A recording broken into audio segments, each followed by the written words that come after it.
اعوذ باللہ من الشیطان الرجیم بسم اللہ الرحمن الرحیم قالوا کہنے لگے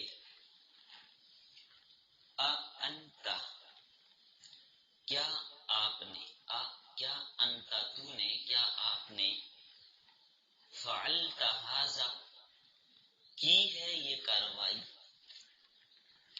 ہمارے بتوں کو آپ نے توڑا ہے یہ کام آپ نے کیا ہے بِآلِہَتِنَا ہمارے معبودوں کے ساتھ یا ابراہیم اے ابراہیم کیا ہمارے بتوں کے ساتھ یہ کارروائی آپ نے کی ہے آپ نے ان کو توڑے قالا حضرت ابراہیم علیہ السلام نے فرمایا بل فعلہ کبیرہم ھذا بلکہ کی ہوگی یہ کارروائی ان کے اس بڑے نے جس کے پاس کلاڑا اٹھایا ہوا ہے کلاڑا اس کے کندھوں پر ہے رنگے ہاتھوں پکڑا گیا اسے کیوں نہیں پوچھتے فاسألوہم تم اس سے پوچھو ان سے سوال کرو تمہیں توڑا کس نے اور بڑے سے پوچھو کہ ان کو توڑا کس نے تو خود یہاں کھڑا کیا کر رہا ہے ان کانوا ینطقون اگر یہ بولتے ہیں پوچھو ان سے فرجعوا الی انفسہم پس لوٹے وہ اپنی جانوں کی طرف فقالوا آپس میں کہنے لگے انکم انتم الظالمون بے شک تم ظالم ہو وہی لوگ تھوڑی دیر پہلے ابراہیم علیہ السلام کو کہہ رہے تھے کہ جس نے ہمارے بتوں کو توڑا وہ ظالم ہے ابھی آپس میں ایک دوسرے کو کہنے لگے تم ہی ظالم ہو بتوں کی پوجا جو تم کر رہے ہو نا تم خود ظالم ہو اس لیے کہ بت خدا نہیں ہو سکتے تم خود ہی ظالم ہو تو اپنے نفسوں کی طرف لوٹے جب انہوں نے تھوڑا غور کیا نا کہ ہم غلط کام کر رہے ہیں ثم نکسوا علی رؤوسہم پھر اندھے کیے گئے اپنے سروں کے بل شرمندہ ہوئے کہنے لگے لقد علمت البتہ تحقیق تو جانتا ہے ابراہیم تو جانتا ہے تجھے پتہ ہے ما ہؤلاء ینطقون نہیں ہیں یہ گفتگو کرنے والے یہ جتنے بھی بت ہیں یہ باتیں نہیں کرتے گفتگو نہیں کرتے نطق گفتگو کلام قالا فرمایا ابراہیم علیہ السلام نے افتعبدون کیا پس تم عبادت کرتے ہو من دون اللہ اللہ کے علاوہ ما اس چیز کی لا ينفعوکم شیئا جو تمہیں نفع نہیں پہنچا سکتی ولا یضرکم اور نہ تمہیں نقصان دے سکتی ہے اف لکم ہلاکت ہے تمہارے لیے اف ہے تمہارے اوپر افسوس ولیما اور ان کے لیے بھی تعبدون جن کی تم عبادت کرتے ہو من دون اللہ اللہ کے علاوہ افلا تعقلون کیا پس تم عقل نہیں رکھتے عقل نہیں تمہارے اندر جو بت بولتے نہیں سنتے نہیں کچھ کہتے نہیں حرکت نہیں ان کی پوجا کر رہے ہو وہ تمہارے خدا ہیں قالو کہنے لگے حرقوہ جلاؤ اس کو وانصروا آلہتکم اور مدد کرو اپنے معبودوں کی مدد کرو اس کو جلا دو اس لیے کہ دلیل کی دنیا میں ہمارے پاس کوئی دلیل ہے نہیں کہ ہم اس کے ساتھ اس کو قائل کریں جواب دیں بس اس کا حل یہی اپنے معبودوں کی اپنے خداؤں کی مدد کرو اور اس کو جلا ڈالو وہ خدا ہی کیا ہوئے جو دوسروں کی مدد کے محتاج ان کنتم فاعلین اگر ہو تم کرنے والے قلنا ہم نے کہا یا نارو اے آگ کونی ہو جا بردن ٹھنڈی وسلامن اور سلامتی والی علی ابراہیم علیہ السلام پر وارادوا به کیدا انہوں نے ارادہ کیا ان کے بارے میں تدبیر کرنے کا وجعلناهم الاخسرین بس کر دیا ہم نے ان کو بہت زیادہ نقصان اٹھانے والا کر دیا بس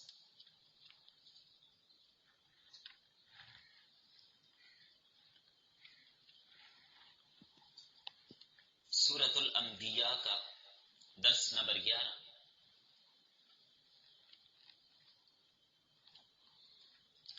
کے سبق کا عنوان وہی قصہ ہے حضرت ابراہیم علیہ السلام کا. اس قصے کا دوسرا حصہ، جب لوگوں نے حضرت ابراہیم علیہ السلام کو بلایا تو ابراہیم علیہ السلام اور قوم کے درمیان جو گفتگو ہوئی اور قوم کو شرمندگی اٹھانی پڑی، اس کا تذکرہ کیا گیا. ربط کل کے سبق میں آپ نے پڑھا تھا کہ ابراہیم علیہ السلام نے مشرکین کے بتوں کو کلاڑی لے کر توڑ دیا، اچھی طرح ان کی درگت بنائی. جب لوگ آ کر یہ منظر دیکھتے ہیں تو ان کے کلیجے پھٹ گئے کہ ہمارے ساتھ ہو کیا گیا، ہمارے خدا مارے گئے. عجیب بات ہے، تم خود زندہ ہو، تمہارے خدا مارے گئے. کس نے یہ کارروائی کی ہوگی، کون ہوگا؟ تو بعضوں نے کہا کہ ایک نوجوان کے بارے میں سننے میں آ رہا ہے جس کو ابراہیم کہتے ہیں. یہ کارروائی اس نے کی ہوگی اس لیے کہ ہمارے بتوں کے بارے میں اچھے ارادہ نہیں رکھتا، وہ ان کا رد کرتا رہتا ہے. اچھا کہنے لگے لاؤ اسے سامنے تاکہ گواہی دیں کہ واقعی اسی نے یہ کام کیا. لَأَكِيدَنَّ أَصْنَامَكُمْ، انہوں نے کہا تھا نا میں ضرور درگت بناؤں گا. لایا گیا ابراہیم علیہ السلام کو. تو آج کے سبق میں جب ابراہیم علیہ السلام لائے گئے افسران کے سامنے، عدالت میں لائے گئے، تو ابراہیم علیہ السلام اور قوم کے درمیان جو گفتگو ہوئی آج کے سبق میں اس کا تذکرہ کیا گیا. قالو، کہا ان افسروں نے جو مقرر کیے گئے تھے اس معاملے کی تحقیق کرنے کے لیے، اَأَنْتَ فَعَلْتَ هَذَا بِآلِهَتِنَا يَا ابراہیم، کہ ابراہیم ہمارے معبودوں کے ساتھ یہ کام آپ نے کیے، ان کو ٹکڑے ٹکڑے آپ نے کیے. تو ابراہیم علیہ السلام نے فرمایا بل فعلہ کبیرہم، ان کے بڑے نے کیا ہوگا، مجھ سے کیوں پوچھتے ہو؟ اس لیے کہ وہ صحیح سالم کھڑا ہے، کلاڑا بھی اس کی گردن پر ہے، توڑنے کا آلہ اس کے پاس ہے. تو آلہ قتل جس کے پاس موجود ہو، موقع پر موجود ہو، قاتل وہ ہوتے کوئی اور ہوتے. شاید اس بڑے کو اس بات کے بارے میں کوئی غصہ آیا ہو، تم اس کے سامنے چھوٹوں کی پوجا کرتے ہو، اس کو غصہ آیا ہوگا اس لیے اس نے چھوٹوں کی درگت بنا دی. اور اگر تم کو میرے بارے میں شبہ ہے کہ تمہارے معبودوں کو میں نے توڑا ہے تو مجھ سے کیوں پوچھتے ہو؟ ان سے ہی پوچھو، ان بتوں سے پوچھو کس نے توڑا ہے. ان سے پوچھو یہ حشر تمہارا کس نے کیا. جب معبود تمہارے ہیں، تمہاری عاجزیں پوری کرتے ہیں، تمہارے سوالات کا جواب دیتے ہیں، تو اس بات کا جواب بھی دیں گے کہ ہمیں کس نے ٹکڑے ٹکڑے کر دیا. جواب دیں گے، پوچھو اس سے، بڑے سے پوچھو جو کھڑا ہے. حضرت ابراہیم علیہ السلام کی مراد یہ تھی کہ جو اس درجے کے غافل اور عاجز اور محتاج ہیں وہ خدا کیسے ہو سکتے ہیں. ان لوگوں کو ان کی حماقت اور بے وقوفی کی طرف یاد دہانی کرانی تھی کہ اپنی بے وقوفی دیکھو، کتنے بے وقوف ہو تم جو اپنی جان نہیں بچا سکتے، تمہیں بتا نہیں سکتے کہ ہمارا یہ عشر کس نے کر دیا، وہ تمہارے خدا کیسے ہو. اور جہاں ان کے ساتھ یہ واقعہ پیش آیا وہ کتنے عاجز تھے کہ اپنے آپ کو بچا بھی نہ سکے. تو حضرت ابراہیم علیہ السلام نے ہی بتوں کو توڑا تھا. بتوں کو توڑا کس نے تھا؟ حضرت ابراہیم علیہ السلام نے. بل فعلہ کبیرہم، یہ کہہ کر توڑنے کا حوالہ جو بڑے بت کا دیا وہ بطور حقیقت نہیں، بطور استہزاء تھا. اب یہاں پر کوئی اعتراض کرے کہ ابراہیم علیہ السلام نے جھوٹ بولا، معاذ اللہ، جھوٹ بولنا تو گناہ ہے.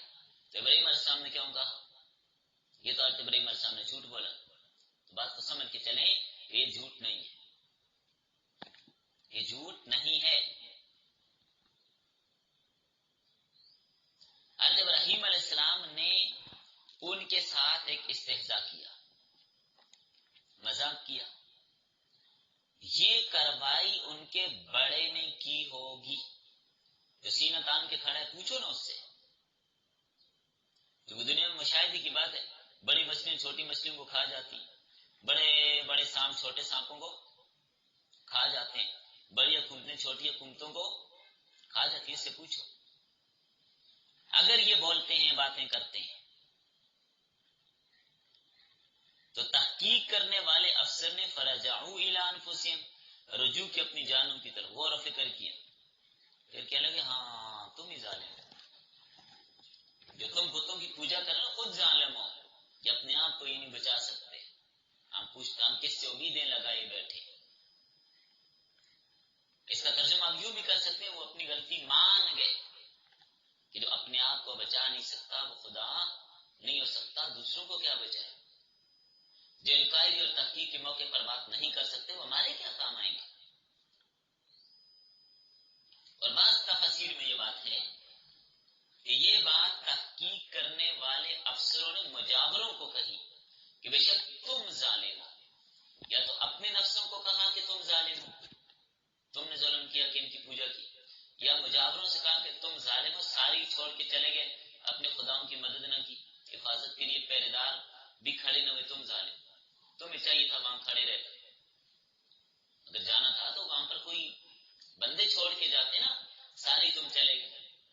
ثم نکسوا علی رؤوسہم، پھر انہوں نے سر جھکائے، نگاہیں نیچے کی، شرم کی وجہ سے شرمندہ ہوئے، کہنے لگے لقد علمت ما هؤلاء ينطقون، ابراہیم آپ جانتے یہ باتیں تو نہیں کرتے۔ اسی موقع کی تلاش میں تھے ابراہیم علیہ السلام، تو اس لیے ابراہیم علیہ السلام کا بڑے سے پوچھو تاکہ یہ خود اپنے منہ سے کہیں کہ یہ باتیں نہیں کرتے، یہ نہیں بولتے۔ تو ابراہیم علیہ السلام نے جھوٹ نہیں بولا، مقصود ان لوگوں پر ان کی حماقت کو ظاہر کرنا تھا کہ تم کتنے احمق اور بیوقوف ہو۔ یقیناً فعل حضرت ابراہیم علیہ السلام نے کیا، لیکن اب دیکھیں یہاں پر یہ معاملہ، یہ جو فعل ہوا یہ ابراہیم علیہ السلام اور بڑے بت کے درمیان دائر ہے، جس سے بلا شبہ دونوں میں سے ایک عاجز اور ایک قادر ہے۔ حضرت ابراہیم علیہ السلام نے توڑے یا بڑے بت نے توڑے؟ ایک عاجز ہے اور ایک قادر ہے۔ قادر کون ہے یہاں پہ؟ ابراہیم علیہ السلام توڑ سکتے ہیں، اور بت عاجز ہے، وہ دوسرے بتوں کو توڑ نہیں سکتا، تو یقیناً بت توڑے تو ابراہیم علیہ السلام نے۔ تو قادر کو چھوڑ کر عاجز کی طرف نسبت کی جائے تو یہ عاجز کے ساتھ مذاق اور تمسخر ہوتا ہے۔ حضرت ابراہیم علیہ السلام نے بطور تمسخر یہ بات کی ہے، مذاق کیا ان کے ساتھ، تاکہ یہ ذرا اپنی عقل سے بھی کام لیں کہ ہم کر کیا رہے ہیں۔ ورنہ یہ خیال کہ حضرت ابراہیم علیہ السلام کو تو کیا کفار کو بھی نہیں آیا ہوگا کہ اس بڑے بت نے بتوں کو توڑا، کلاڑا اس کے پاس ہے، وہ تو توڑ نہیں سکتا، چھوٹے بتوں کو توڑ کر کلاڑا اس نے اپنی گردن میں ڈال دیا، یہ تو ممکن نہیں ہے، بت ہے وہ۔ ایسے ہی ہے کوئی جاہل آدمی ہو، جا رہا ہو، اس کو آج کل کے وقت تو یہ بڑا عالم ہے، یہ کیا ہوتا ہے اس کے ساتھ مذاق ہوتا ہے، کہ اس کو کسی بات کا پتہ نہیں ہو اور ویسے بڑا بنا پھرتا کہ یہ بت کوئی حرکت نہیں کر سکتے، ہل نہیں سکتے، چل پھر نہیں سکتے، اور یہ بڑے خدا بنے پھر رہے ہیں، ان کو بڑا خدا بنایا ہو، تو مذاق ہے۔ تو ابراہیم علیہ السلام کا جو فیصلہ تھا یہ جو فرمایا بل فعلہ کبیرہم، یہ کسی واقعے کی خبر دینا مقصود نہیں تھا کہ اس کو ہم جھوٹ کہیں، جھوٹ تو تب کہہ سکتے ہیں جب کسی بات کی خبر دینا ہو، بلکہ بطور کنایا ان لوگوں کی تحمیق مقصود تھی کہ یہ حماقت میں مبتلا ہے، احمق لوگ ہیں۔ جھوٹ تب ہوتا جب حضرت ابراہیم علیہ السلام کہتے بت میں نے نہیں توڑے، یہ جملہ بولا ابراہیم علیہ السلام نے، حضرت ابراہیم کہتے کہ بت میں نے نہیں توڑے، پھر آپ کہہ سکتے تھے جھوٹ ہے۔ یا حضرت ابراہیم علیہ السلام کہتے میں نہیں جانتا کس نے توڑے، یہ جملہ بھی تو ابراہیم علیہ السلام نے نہیں بولا۔ تو ابراہیم علیہ السلام نے بتوں کو توڑنے کے متعلق صراحتاً نہ اقرار کیا ہے نہ انکار کیا، نہ انکار کیا نہ اقرار کیا، جس سے خود ظاہر ہو گیا کہ توڑنے والا کون ہے، پتہ خود چل گیا توڑنے والا کون ہے، ابراہیم علیہ السلام ہے۔ اب میں آپ کو ایک مثال سے بات سمجھاتا ہوں، شاید آپ کو سمجھ آئے۔ یہ کمرہ بند ہے، یہاں پر کوئی بھی نہیں سوائے ایک بندے کے، ایک بندہ یہاں بیٹھا ہوا ہے۔ تو آپ جب باہر نکل کر جا رہے ہیں، پیچھے سے کسی نے آواز دی ہے فلاں، آپ واپس آ کر دیکھتے ہیں کمرے میں ایک بندہ موجود ہے اور کوئی بھی نہیں۔ اب آپ اس سے پوچھتے مجھے کس نے بلایا، اب آپ اس سے آ کے سوال کرتے ہیں مجھے آواز کس نے دی، وہ آگے سے کہتے دیوار نے، اس پنکھے نے، آپ مان لیں گے؟ کیا مطلب؟ وہ کہنے والا جو موجود ہے وہ آپ سے مذاق کر رہا ہے، وہ آپ سے مذاق کر رہا ہے کہ اللہ کے بندے آپ کو اتنی سمجھ نہیں کہ کمرے میں میرے علاوہ کوئی موجود نہیں تو میں ہی بلا سکتا ہوں نا، کوئی دیوار اور پنکھا تھوڑی بلاتے ہیں۔ تو وہاں پر جب بتوں کا معاملہ ہے تو ابراہیم علیہ السلام یہ کہہ رہے ہیں کہ میں ہی موجود ہوں، میں ہی ان کا مخالف ہوں، تو میرے علاوہ خود کوئی بڑا تھوڑا ہی توڑ سکتے، میں نہیں تو توڑے ہیں، پوچھتے کیا ہو تم؟ تو ابراہیم علیہ السلام اقرار کر رہے ہیں، انکار تو، لیکن الفاظ ایسے استعمال کیے تاکہ ان کی حماقت بھی ظاہر ہو جائے۔ بات سمجھ آ گئی آپ کو؟ مطلب اس کا بالکل یہی ہے کہ میرے سوا یہاں پر اور توڑنے والا کون ہے؟ جیسے آپ کہتے ہیں میرے سوا یہاں پر بلانے والا کون ہے، میں نہیں بلایا، دیوار تھوڑے بلا سکتی ہے۔ مطلب یہ ہوا کہ پکارنے والا میں ہوں، تو حضرت ابراہیم علیہ السلام کا جواب بھی بطور خبر نہیں بلکہ تمریز اور اشارتن تھا۔ اور اب بعد میں جو بات فرمائی ان بتوں سے پوچھو، اگر یہ بولتے ہیں تو اس سے کفار کی جہالت کی تکمیل ہو گئی۔ کتنے بے وقوف اور نادان ہیں کہ جب یہ بت بول نہیں سکتے، کچھ کر نہیں سکتے، تو ان کی پوجا کیوں کی جاتی ہے؟ جو اپنے سر سے کلاڑا بجنے کو روک نہیں سکتے، تمہارے سر سے تمہاری مصیبتیں کیسے دور کریں؟ تو ابراہیم علیہ السلام کا جواب سن کر خاموش ہوئے، اپنی عقلوں کی طرف رجوع کیا، جہالت اور حماقت پر متوجہ ہو کر شرمندہ ہوئے، آپس میں ایک دوسرے کو کہنے لگے تم ہی ظالم ہو۔ دو تفسیریں میں نے آپ کو اس کی بتا دی۔ ان مجبور اور عاجز بتوں کو خدا سمجھ بیٹھے ہو۔ پھر حضرت ابراہیم علیہ السلام کو پہلے کہا کہ وہ بندہ جس نے ہمارے بت توڑے بڑا ظالم ہے، ابھی سمجھ آ گئی، جب عقل سے کام لیا تو ظالم اپنے آپ کو کہا، جبرن حق ان کی زبان پہ جاری ہو گیا، اتنے جادو وہ جو سر چڑھ کر بولے، سمجھ آ گئی کہ ظالم ہم لوگ ہیں، بتوں کی پوجا کرنے والے۔ ظلم کس کو کہتے ہیں؟ ظلم کی تعریف یہ ہے جو چیز جہاں کی نہ ہو اس کو وہاں رکھ دینا، یہ ظلم ہے۔ ٹوپی سر پہ پہنتے اس کو اٹھا کے پاؤں میں پہننا کیا ہے؟ ظلم۔ اس لیے کہ ٹوپی کا محل کیا ہے؟ سر، پاؤں ٹوپی کا محل، جوتا اس کا محل پاؤں ہے، جوتا اٹھا کے سر پہ رکھنا یہ کیا ہے؟ ظلم۔ ظلم کو ظلم اسی لیے کہتے ہیں کہ غیر محل میں اس چیز کو رکھا جاتا ہے، یہ ظلم ہے۔ ان الشرک لظلم عظیم، شرک بھی بڑا ظلم ہے، اس لیے کہ عبادت کس کی؟ اللہ کی، اللہ کو چھوڑ کر کسی اور کی جاتی ہے، سجدہ اللہ کے لیے، اس کو چھوڑ کر کسی اور کو کیا جاتا ہے، تو ظلم ہوا، اور سب سے بڑا ظلم ہی ہے۔ اب خود اپنی حماقت کا انہوں نے اعتراف کیا، سر نگو ہوئے، شرمندگی سے سر جھکائے، کہنے لگے ابراہیم تو جانتا ہے یہ تو بولتے نہیں۔ پتہ نہیں کتنی شرمندگی کے ساتھ یہ جملہ ان کے منہ سے نکلا ہو، خود اپنی حماقت کا اعتراف کیا کہ بت بولتے نہیں ہیں، ہم ویسے ہی ان کے اوپر جھکے ہوئے ہیں۔ حضرت ابراہیم علیہ السلام نے فرمایا تم ایسی چیز کی عبادت کرتے ہو جو تمہیں نفع بھی نہیں دے سکتی، نقصان بھی نہیں دے سکتی، تو ایسی بیکار چیزوں کی پوجا کرنا کیا فائدہ؟ کیا ملا تمہیں؟ نہ یہ تمہیں نفع پہنچا سکتے نہ تمہیں نقصان پہنچا سکتے ہیں، بالکل کچھ نہیں کر سکتے، ان کی پوجا کیوں کرتے ہو؟ افلا تعقلون، عقل نہیں ہے تمہارے اندر؟ ما لا ينفعكم شيئا ولا يضركم، جو نہ تمہیں نفع دے سکتے ہیں نہ تمہیں نقصان دے سکتے ہیں، ان کی عبادت کرتے ہو۔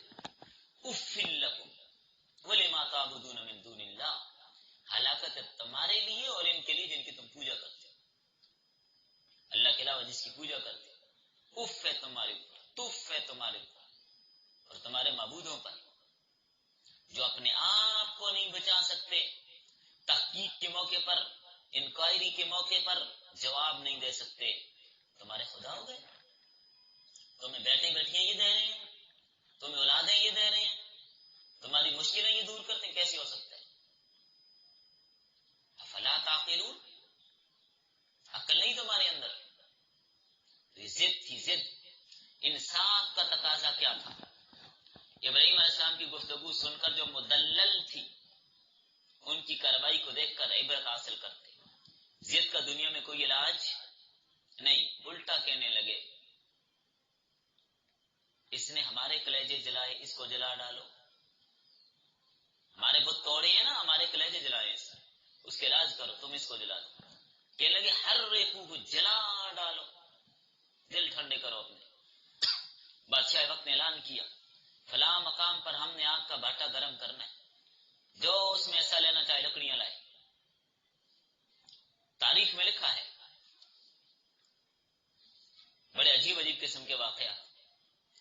بوڑھے بوڑھے اور بوڑھیا عورتیں بھی لکڑیاں اٹھا اٹھا کے لاتی تھی. بھئی کیا ہوا تمہیں؟ بیوی کدھر جا رہی ہے؟ ہل نہیں سکتی، ڈنڈا ٹہک کے جا رہی ہے، کہاں جا رہی ہے؟ اتنی مشقت. کہنے لگی ہاں ابراہیم کو جلانے کے لیے لکڑیاں لانی ہے، اس نے ہمارے عقیدے پر بڑی کاری ضرب لگائی ہے، ہم اس کو جلائیں گے.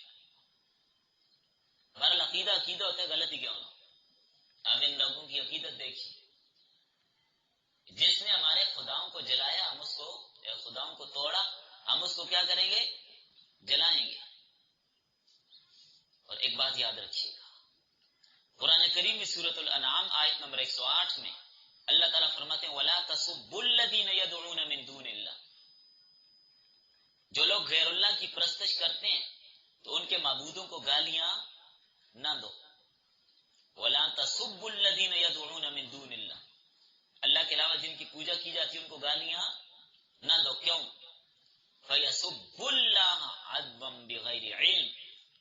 وہ لوگ دشمنی کی حدیں تجاوز کرتے ہوئے جہالت کی وجہ سے خدا کو گالیاں دیں گے، تمہارے معبود کو گالیاں دیں گے. تو اس لیے ان کو گالی نہیں دینی، کیونکہ بغض ہے ان کے اندر، وہ آگے سے اللہ تعالیٰ کی ذات کو گالیاں دے گا. جس طرح حدیث میں اپنے والدین کو گالی دینے سے منع کیا. بہرحال نے کہا اپنے والدین کو کون گالیاں دیتے؟ کوئی بھی گالی نہیں دیتا. میں اگر تم کسی کی ماں یا باپ کو گالی دو گے، وہ آگے سے تمہارے ماں باپ کو گالی دے گا. سبب کون بنا؟ تم بنے. تم نے پہلے اس کو گالی دی، آگے سے اس نے تمہارے ماں باپ کو گالی دی، گویا تم نے خود دی. اور ایک بات یاد رکھیے، ایک ہے گالی دینا، ایک ہے رد کرنا، دونوں الگ الگ چیزیں. مثلا یہ کہنا لات منات عزا وغیرہ خالق نہیں، مالک نہیں، رازق نہیں، مختار نہیں، یہ گالی تو نہیں ہے. یہ تو ان کے اختیارات کا رد کیا، یہ کچھ بھی نہیں کر سکتے. ہاں یہ کہنا کہ اس لات کی ایسی تیسی فلاں فلاں فلاں، یہ گالی ہو، اس طرح نہیں کرنا.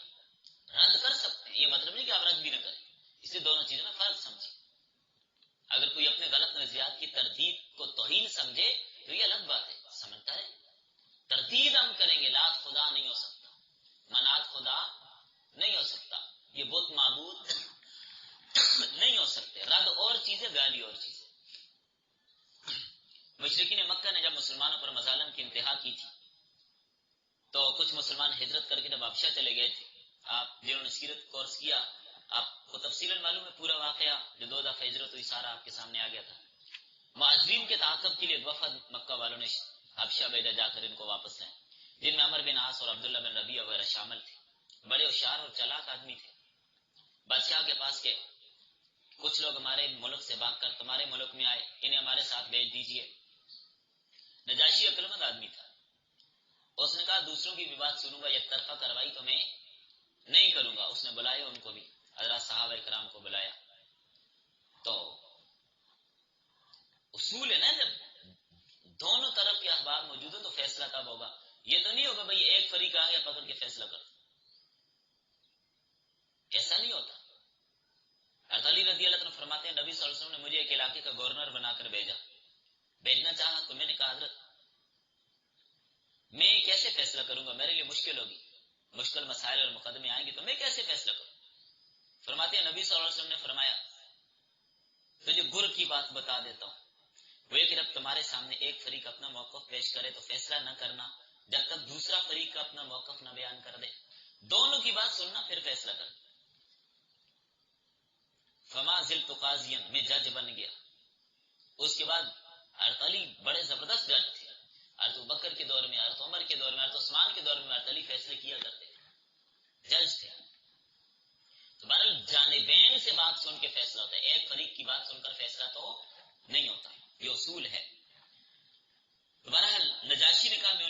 سنوں گا. کہنے لگے ان کی بات سننے کی کیا ضرورت ہے, ہم جو بتا رہے ہیں یہ لوگ ہمارے مقروض ہیں, ہمارے پیسے دینے, ہمارے غلام ہیں, یہ بھاگ آئے ہیں, ہمارے ساتھ بھیجو. نجاشی نے ان کو بلایا, صحابہ اکرام آئے. حضرت جعفر طیار رضی اللہ عنہ مہاجرین کی طرف سے نمائندے مقرر ہوئے کہ ان کی باتیں سنیں. فرمایا حضرت واقعی یہ 4-5 حضرات ہم میں سے پہلے غلام تھے, لیکن اب یہ رقم دے کر آزاد ہو گئے. باقی تو ہم ان کے خاندان اور قوم کے ہیں, ادھر ان کے غلام جھوٹ بولتے ہیں. یہ باقی قرضے کا مسئلہ رہا, یہ بھی جھوٹ بولتے ہیں. اگر کسی ایک ہاتھ پر ہوگا تو وہ دے دیں گے, کوئی کھاتا نہیں. مشرکوں کے وفد سے بات نہ بنی. اب انہوں نے کیا کیا, پینترا بدل دیا. پینترا بدلنا سمجھتے ہیں نا, کہنے لگے کہ حضرت عیسیٰ علیہ السلام کی توہین کرتے ہیں. کیا کہنے لگے, یہ حضرت عیسیٰ علیہ السلام کی, چونکہ نجاشی کون تھا, عیسائی تھا, اس لیے کہنے لگے حضرت عیسیٰ کی توہین کرتے ہیں. جب ہم یہ جملہ بولیں گے تو ہمارا کام بن جائے گا. حضرت جعفر طیار نے جب نجاشی نے ان سے پوچھا کہ آپ عیسیٰ علیہ السلام کے بارے میں کیا نظریہ رکھتے ہیں, حضرت جعفر طیار نے کیا فرمایا, ان هو الا عبد انعمنا علیہ وجعلناہ مثلا لبنی اسرائیل. عیسیٰ علیہ السلام اللہ کے بندے ہیں, اللہ فرماتے ہیں جس پر ہم نے انعام کیا اور بنایا, ہم نے اس کو نمونہ بنی اسرائیل کے لیے. جب یہ آیت پڑھی تو عمر بن عاص کہنے لگا, دیکھا کر گیا نا توہین, حضرت عیسیٰ کو بندہ کہا. بندہ کہا مطلب کیا تھا, عیسائی کو حضرت عیسیٰ کو بندہ نہیں خدا کا بیٹا کہتے ہیں. تو نجاشی نے تن کو اٹھایا جو صحیح عقیدے کا تھا. وہ جن عیسائیوں نے عقیدہ بدلا وہ اور تھا, لیکن اس نے عقیدہ اپنا عیسائیت والا ٹھیک رکھا. اس نے تن کو اٹھایا اور کہنے لگا اس تن کے جتنی بھی توہین اس نے نہیں کی. واقعی عیسیٰ علیہ السلام اللہ کے بندے تھے. ہاں, اپنے ذہن میں کوئی توہین سمجھے تو الگ بات ہے, دوسری بات کو اچھی طرح سمجھیے, اس میں توہین کا کوئی پہلو نہیں. ہم اشہد اللہ الہ الا اللہ واشہد ان محمدا عبدہ ورسولہ, عبد کہنے میں کوئی توہین نہیں. تو عیسیٰ علیہ السلام یہ عبد تھے. ان اللہ ربی وربکم فاعبدوہ ھذا صراط مستقیم. یہی بات عیسیٰ علیہ السلام نے اپنی قوم کو فرمائی کہ میرا رب اور تمہارا رب کون ہے, اللہ, اسی کی عبادت کرو. بہرحال مختصر آگ کا بہت بڑا الاؤ تیار کیا گیا. اس میں حضرت ابراہیم علیہ السلام کو پھینکنے کے لیے ایک انجینئر آیا, اس نے آلہ منجنیق تیار کیا. اس کے ذریعے چونکہ بہت بڑی آگ تھی, پھینکنا ممکن نہیں تھا تاکہ ابراہیم علیہ السلام باہر نہ آئے. حضرت ابراہیم علیہ السلام کے کپڑے اتارے گئے. یہ دارمی میں ایک روایت آتی ہے, اس کے اندر اس کی تفصیل موجود ہے. جرد عن الثياب, ابراہیم علیہ السلام کے کپڑے اتار دیے, رسیوں میں جکڑا, منجنیق میں بٹھا کر آگ کے درمیان پھینک دیے. تو کہنے لگے جلاؤ اس کو, وانصروا آلہتکم, اپنے خداؤں کی مدد کرو, ان کنتم فاعلین, اگر تم یہ کام کرنے والے ہو. اللہ نے کہا ٹھیک ہے, ہم بھی اپنے نبی کی مدد کریں گے. قلنا یا نار کونی بردا وسلاما, کہا ہم نے اے آگ ہو جا ٹھنڈی اور سلامتی والی علی ابراہیم. کس پر, ابراہیم علیہ السلام پر. یہاں پر ایک بات پہ غور کیجئے,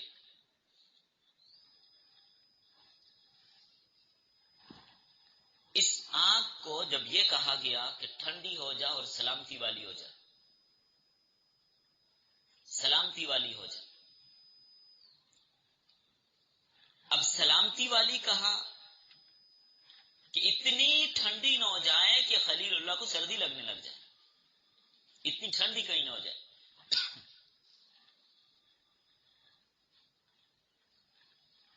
خوشگوار ہو. اور حضرت عبداللہ بن عباس رضی اللہ تعالیٰ عنہ غالباً فرمایا اگر علی ابراہیم نہ فرماتے تو دنیا کی ساری آگیں ٹھنڈی ہو جاتی.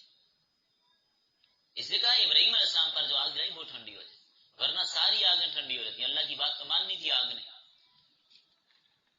اور سلامہ کہا کہ سلامتی والی ہو جائے, یہ نہ کہ اتنی ٹھنڈی ہو جائے کہ اس میں سردی لگنے لگے. خوشگوار بن گئی.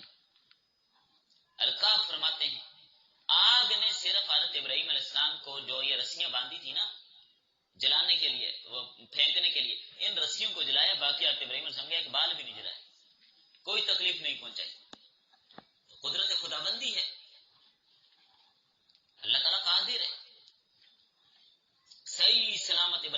السلام باہر آ گئے. تو اس وقت غالباً علامہ ابن کثیر نے لکھا ہے تفسیر ابن کثیر میں کہ ابراہیم علیہ السلام کا باپ کہنے لگا نعم الرب ربو کا یا ابراہیم، اے ابراہیم تیرا رب بڑا اچھا ہے. ایمان نہیں لایا ابراہیم علیہ السلام کا باپ، ایمان نہیں لایا. یہ آپ پہلے یہ بات آپ پڑھ چکے. کیا ابراہیم علیہ السلام کو ان کے باپ نے کہا، کون سا باپ؟ یا ابراہیم علیہ السلام نے اپنے باپ کو یہ بات کہی؟ باپ سے مراد کون تھا؟ آزر. تو آزر ابراہیم علیہ السلام کا باپ تھا. بعض یہ کہتے ہیں کہ وہ چچا تھا، لیکن قرآن اس کو باپ کہا. زبردستی چچا بنانے کی کیا ضرورت؟ اس قال لأبیہ، جب کہا ابراہیم علیہ السلام نے اپنے باپ سے. لآزر، باپ کون تھا؟ آزر سے. تو آزر ابراہیم علیہ السلام کا باپ تھا. وَإِذْ قَالَ إِبْرَاهِيمُ لِأَبِيهِ آزَرَ، جب کہا ابراہیم علیہ السلام نے اپنے باپ آزر کو. سورۃ الانعام کے اندر آپ یہ بات پڑھائیں، لہذا تعویل کرنے کی کوئی ضرورت نہیں.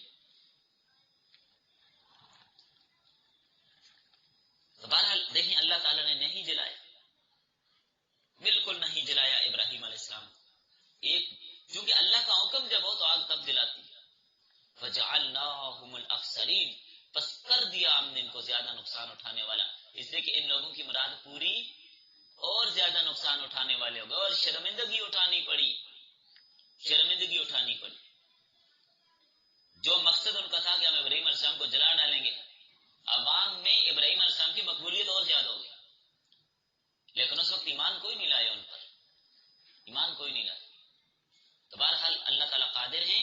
اگر آج کے دور کا کوئی ملحد یہ کہے کہ یہ کیسے ہو سکتے جی آگ کے اندر وہ اتنا وقت اور اتنے دن زندہ رہ گئے، جلے کیوں نہیں؟ تو ہم کہتے ہیں آگ جس نے پیدا کی اس نے جلایا نہیں، اس لیے کہ آگ اس کے اختیار میں. جہنم کے اندر داروغہ ہوگا کہ نہیں؟ جہنم کے نگران فرشتے جہنم میں ہوں گے یا نہیں ہوں گے؟ جہنم ان کو جلائے گی؟ بالکل نہیں، کچھ بھی نہیں کہے گی انہیں. جہنم کے اندر ان فرشتوں کو وہ آگ کچھ نہیں کہے گی. چلیں آ جائیے اپنی اس طرف، ان سائنسدانوں سے پوچھ لیجیے شتر مرغ لوہا کھاتا ہے کہ نہیں؟ اور وہ لوہا اگر اس کو بٹی سے کوئلے کی طرح آپ نکال کر اس کے آگے رکھیں اس کو بھی کھا لیتے، نہیں جلتا. تمہارا شتر مرغ نہیں جلتا تو ابراہیم علیہ السلام کیوں جلے؟ اور پھر اسی طرح سمدل ایک جانور ہے کہ بعض علاقوں میں پایا جاتا ہے، اس کی زندگی آگ میں ہوتی ہے، آگ میں رہتا ہے، آگ میں اس کی زندگی ہے. تو کیا اللہ اپنے خلیل کے لیے آگ کو ٹھنڈا نہیں کر سکتے؟ اور اسی طرح بعض کیڑے ہوتے ہیں لکڑی میں، وہ آگ میں نہیں جلتے. کوئلوں کے اوپر میں نے خود اپنی آنکھوں سے کوئلوں کے اوپر کیڑا پھرتا ہوا دیکھا ہے، اور ٹھیک ٹھاک وہ باہر نکل کے آیا پوری آگ سے. تو ان لوگوں نے ابراہیم علیہ السلام کے ساتھ فریب کرنا چاہا، ہم نے ان کی سائی کو بیکار کر دیا. یہ ابراہیم علیہ السلام کا معجزہ بھی ہوا کہ باوجود اس کی آگ جلا ڈالتی ہے، خاک کر دیتی ہے، لیکن ابراہیم علیہ السلام کو اس نے کچھ بھی نہیں کہا، نہیں جلایا. تو ابراہیم علیہ السلام کا معجزہ بھی ہو گیا. آگے ابراہیم علیہ السلام کے واقعہ میں وہ ان کی جو ہجرت ہے اس کا تذکرہ آ رہا ہے. اگلی آیت میں وہ انشاءاللہ اگلے سبق میں پڑھیں گے.